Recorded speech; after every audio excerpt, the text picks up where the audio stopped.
5 World Cups, 0 trophies. And in 2026, Cristiano Ronaldo will be 41 years old, lacing up his boots for what is almost certainly his final shot at football's biggest prize. Think about that for a second. The man has 900-plus career goals, 5 Ballon d'Ors, Champions League titles stacked like poker chips. But the one piece of silverware that defines true greatness in international football? He's never touched it. And here's the brutal math.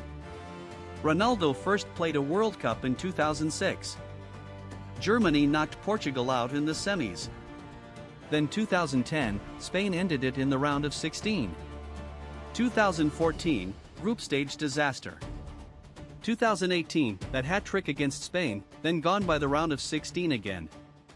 2022, benched by his own coach, eliminated by Morocco in tears. 5 tournaments, 0 finals. Not even one. Now compare that to Messi finally lifting the trophy in Qatar at 35.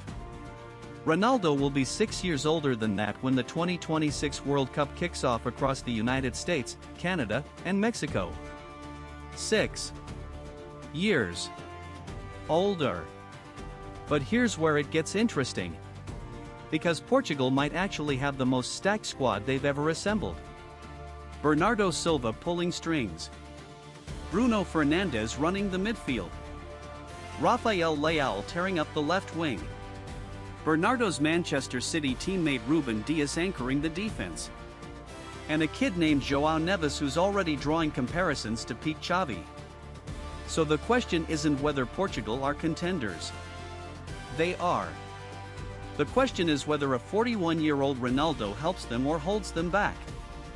And let's be honest about something nobody wants to say out loud.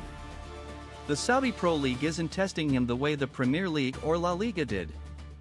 He's still scoring buckets at Al Nassr, sure, but those goals don't translate one-to-one against France's backline or Argentina's press. Here's my prediction. Best case scenario? Portugal reached the semi-finals.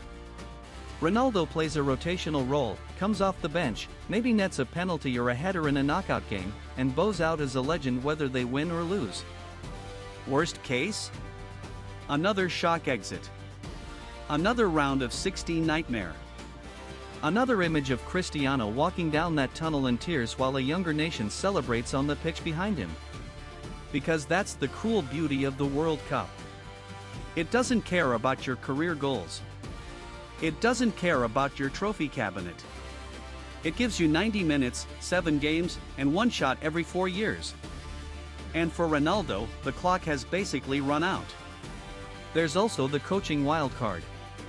Roberto Martinez has been criticized for being too loyal to Ronaldo, picking him over inform options like Goncalo Ramos, who, by the way, scored a hat-trick the one game Ronaldo got dropped in 2022.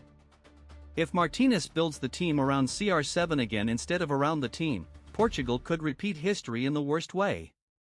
But imagine the alternative.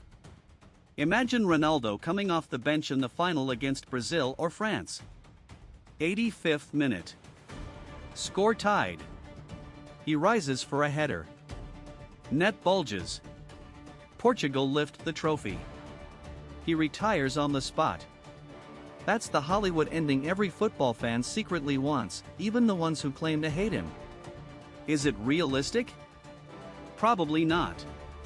The oldest player to ever score in a World Cup final was Nils Lidholm of Sweden at 35. Ronaldo would be shattering records just by being on the pitch. But this is Cristiano Ronaldo we're talking about. The man who scored a bicycle kick against Juventus at 33. The man who jumped 2.56 meters in the air against Sampdoria. The man who has built his entire career on doing things nobody thought possible. So 2026 is it? The last dance. The final chapter. Either he writes the greatest ending in sports history, or he walks away with the one regret that even 900 goals can't erase. What do you think? Can Ronaldo actually lift the World Cup at 41, or is Portugal's best chance to leave him on the bench? Drop your prediction in the comments. I read every single one. And if you want my full breakdown of every 2026 World Cup contender ranked by realistic title chances, click the video popping up on screen right now. Hit subscribe so you don't miss the road to 2026. I'll see you in the next one.